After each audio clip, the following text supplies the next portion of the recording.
O'ylab qarasam, mana shu 3 avlodning faqat o'zigagina tegishli davri, o'zigagina shaxsiy suyuklisi va o'zigagina tegishli yulduzlari bor ekan. Otamga tegishli yulduzni menga tegishli Dahoni o'g'lim suygan Galiadorni otam qabul qila olmasligi turgan gap. Biroq bu Italiya hammamizning Italiyamiz edi. Otam ham, men ham, o'g'lim ham Italiyani birdek tanirkanmiz. O'yinni ko'ra turib sezib qoldim shuni. Otamga ham, menga ham, o'g'limga ham tanish bo'lib ulgurgan Italiya hammamizni so'nggi soniyalargacha kurashga o'rgatib qo'ygan ekan.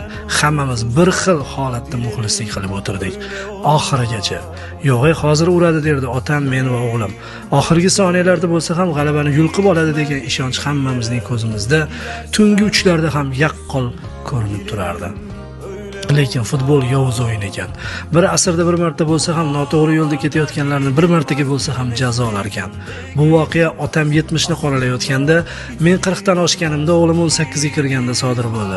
Hammamizga birdek tanish bo'lgan va hammamizda birdek tasavvur uyg'ota olgan yagona terma jamoa o'rtamizdan chirt etib uzildi.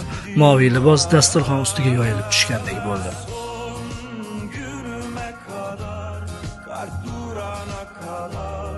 Aşk mezara kadar